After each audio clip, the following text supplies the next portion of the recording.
What's going on, guys? I've got a 2011 Jeep Grand Cherokee here, and I'm going to use this car to point out to you the location of the several important fuses for the operation of your power locks as well as your power windows.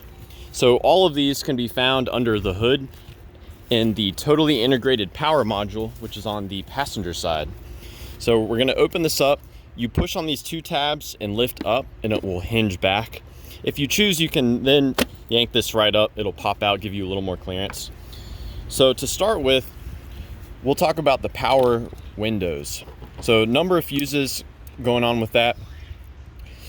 There's a 10 amp fuse right here that provides power to the master switch. That's the switch on the driver's side door. There's also a circuit breaker here which provides power to that switch as well.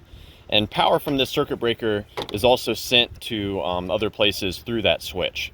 You can't really inspect this visually as you would a fuse, but you can pull it out and test it with the voltmeter. You're going to test it for ohms to see if it's passing power through it. There is a fuse puller here which will come in handy. This side you can use on the smaller fuses. You just put it on there and lift up. This side is great for the larger fuses, of which there are two. Both of these 25 amp J-case fuses are for the power windows as well. This one that I'm removing is for the driver's side, and this one's for the passenger side. The power from these fuses is used and sent to the actual motors themselves. So very important. And you can check those visually by looking down through the top. Now for the power locks, some of the fuses overlap. For example, this 10 amp fuse, you'll definitely want to check. But there are two additional fuses.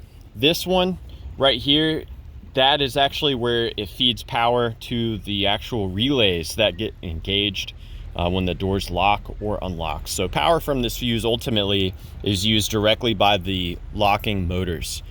This 20 amp fuse, power from that goes to the lift gate in the rear.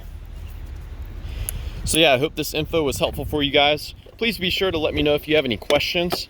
Or more importantly, any advice for troubleshooting the power locks or the power windows on your Grand Cherokee.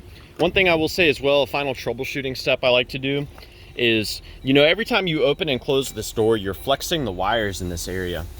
So one thing I like to do is I'll hold a button in a certain position, and while I hold the button down, I'll open and close the door.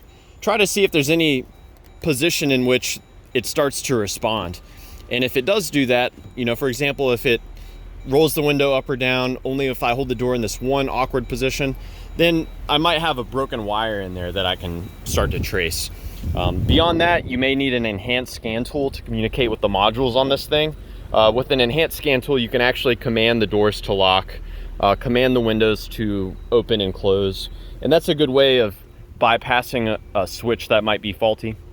So yeah, thanks for watching.